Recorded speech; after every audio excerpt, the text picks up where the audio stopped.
We've got another nickel box. So that means it's now time for part 5 of this nickel hunt and fill.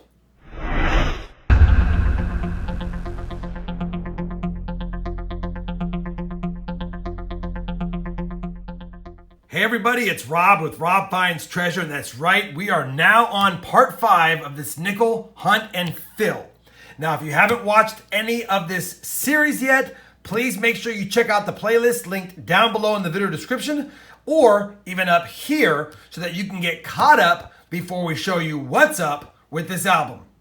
For those of you that already watched all the 4 videos, like I said, this is part 5, so I'm going to go ahead and bring you in really quick and show you where we're at. You'll recall we have all of the 90s because the book is only going to go to 1999, all the 80s, all the 70s, all the 60s, and some of the 50s, 40s, and 30s.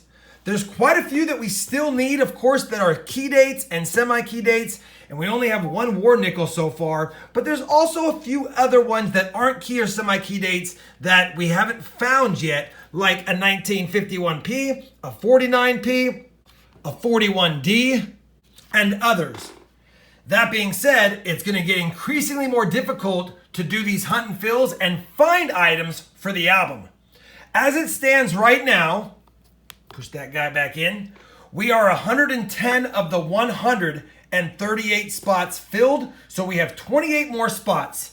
I'm really hoping that this box right here produces a few more nickels, especially if we can get 1 or 2 more in the silver years, 1942P all the way to 1945S. We are missing quite a few spots of the silver years, of course. That being said, I'll also be on the lookout for any upgraders. I did upgrade most of the ones that were pretty trashy on the last hunt, but there are still some ones that we would love to get better examples of. Even that war nickel's pretty bad, and some of these 47s are pretty slick. But we'll keep doing that during the hunt. Now, I did pick up this box at my bank. I did make sure it was circulated, but we got a problem. One of the rolls is extremely short. That, my friends, is at least 5 or 6 or 7 nickels short of a full roll. So that's kind of a bummer. We're already down 30 or 35 cents to begin the hunt and 6 or 7 less nickels to look at to see if they would have filled a spot. I think I'll stop talking. We've already had a 3-minute or so intro. We're going to get right to the hunt. I will bring you guys in on the first find, and I will be showing all of the 50s, 40s, 30s, and anything else that is a variety, a proof, or you name it, during the hunt.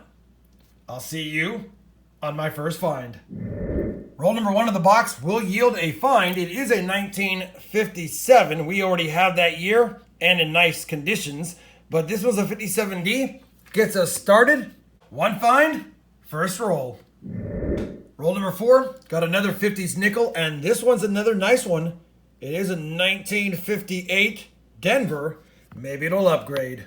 Roll 5, another 57, another 57D. Roll number 9 is going to yield a 1940s nickel. 1940, not in the best shape. And I think that's a 40S, could be a Denver, but it's an S. 1940S, first one from the 40s on the board. Roll 13, and we've got a 50s nickel, and it is a 53. And looking at my album, we need a 53D. And I think that's going to be a 53D. It's toasty, but it is a 53D, and we did not have one just under 60 million minted. Not in the best shape, but it will fill a spot. Roll 14, a 1959 Denver. Same roll, a 1956 Denver. Roll 15, yet another 1957 Philly. Roll 16, and we've got a 1942 here, and if you recall, the one in the album is not only trashed and warped, it's pretty bad. So whether it's a 42P or a 42D, we'll be adding it to the album. It's a 42P, and again, it's not in the best shape, but it's better than the other one. That will be an upgrader for sure. Same roll, and we've got a 1947 Philadelphia. Roll number 17, and we have another 1953 nickel from Denver. Roll 18, another 57, Denver. Roll 20, 1959, Denver. Roll 21, a 1959 again.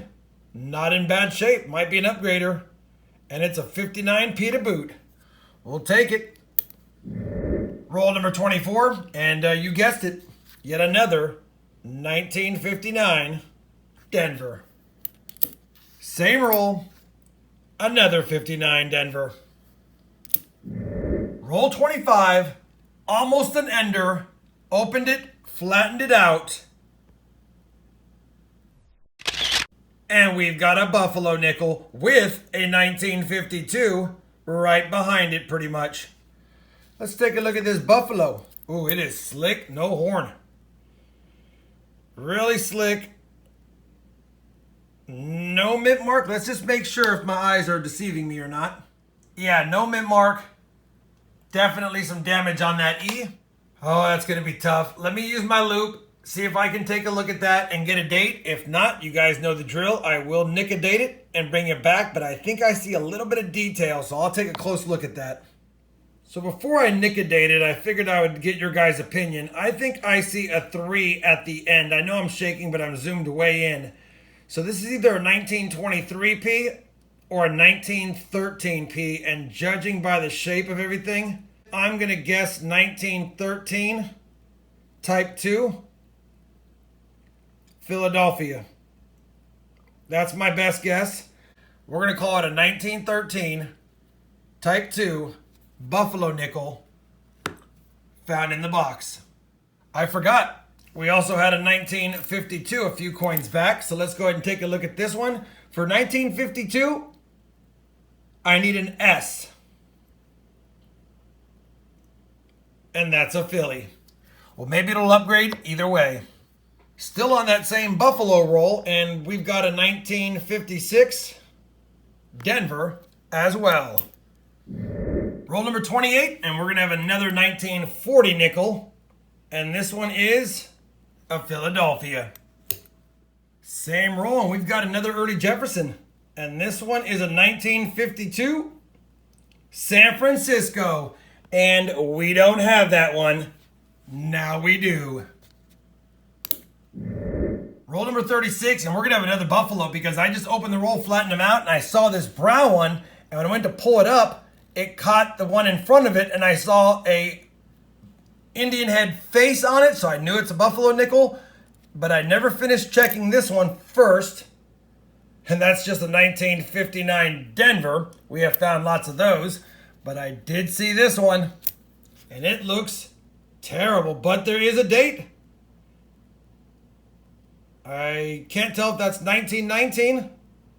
And there is a mint mark. And that is an S. So we've got an S minted.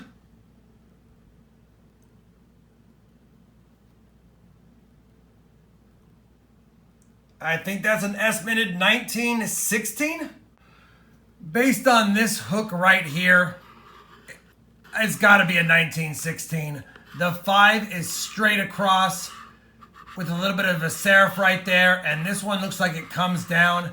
I'm going to say 1916. I know it looks a little bit like a 5, and I think that's just because of the damage, but this has got to be a 1916S. Thought it was a 19 with the naked eyes, but it's got to be a 1916.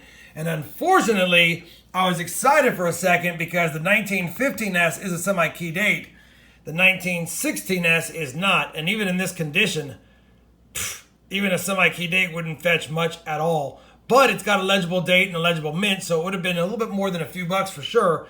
Being that it's probably a 1916S, it's about $1 in this condition.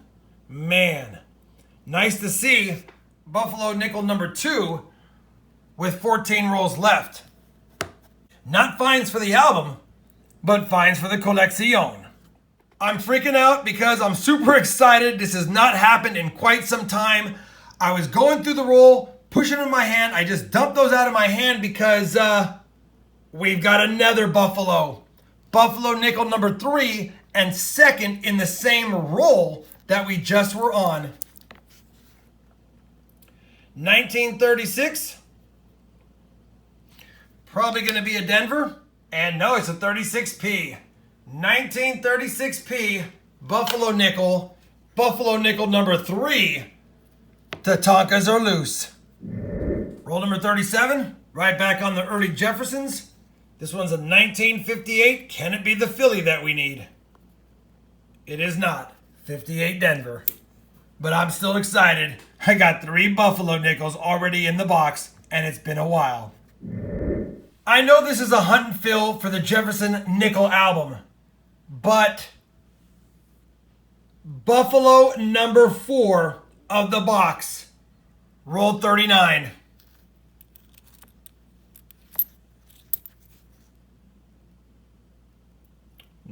I don't know if I'll get a date on this one, and I think there's a Denver mint. There is a Denver mint, and it is type 2 with the flat mound. Let me see if I can see a date on this. I might be able to get it, and I'll be right back. So before I nick a date it, if I was going to, I think I see maybe it's a 1918 Denver. I doubt it though. Let me go ahead and nick a date it, or spend a few more minutes on it to see if I can validate what it is. All right, I made the tough choice of nickodating it because I needed to make sure I knew what it was for sure. You can clearly see it right there with the nickadate. It is a 1916 Denver.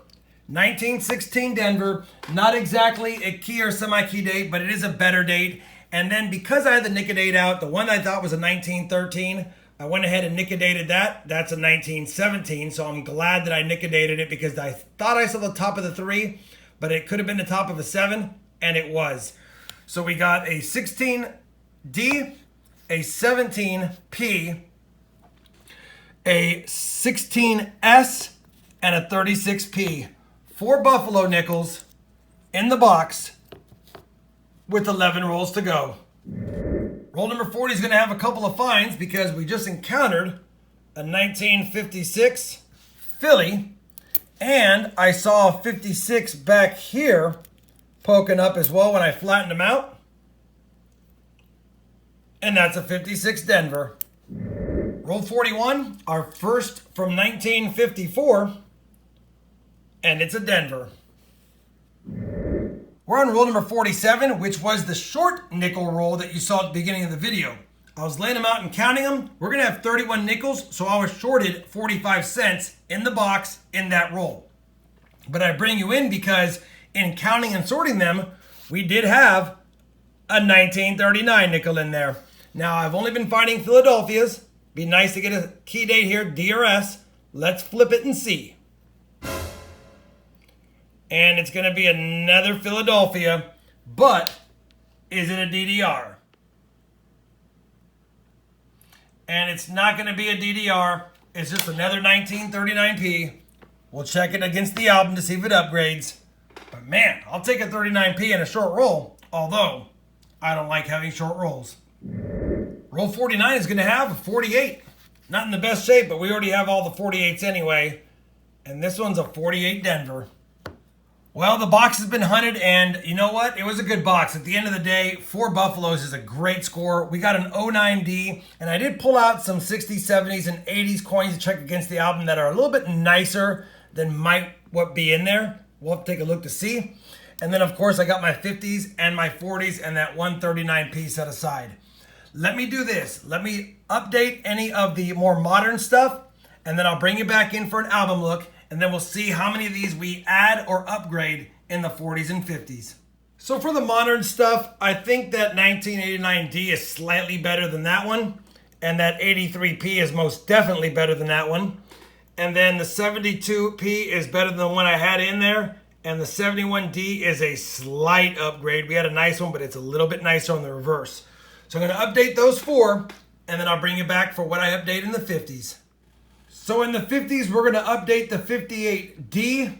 We're going to add a 53D and a 52S. In the 40s, all we can do is upgrade the 42p and the 40p. Let me plug those in and I'll be right back.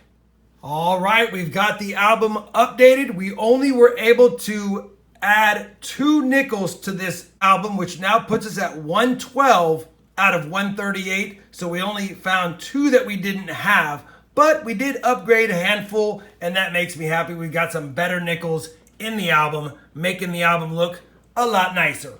Still, we need 26 more nickels, and we didn't find any Silver War nickels in there, and not a lot in the 40s, which didn't give us any opportunities. But we did find 19 in the 50s, 5 in the 40s, and 1 in the 30s, which is still a 25 find box for just early Jeffersons, and that's a good number.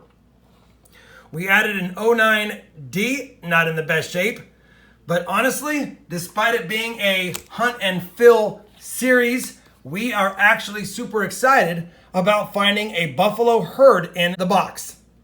We got that Nickedated 1916D, 1916S, Nickedated 1917P, and 1936P. Can't get mad at finding 4 Buffalo nickels, 2 with mint marks, and 3 from the teens. Like I said in the onset, it's going to be harder and harder to get nickels to fill the book, but with everyone we fill is one step closer to having another complete Jefferson Nickel album from 1938 through 1999. Hopefully you enjoyed this Hunt and Fill Part 5. I know I did, especially with the Buffaloes. If you did, I'd appreciate a thumbs up. And as always, everyone, happy hunting, and thanks for watching.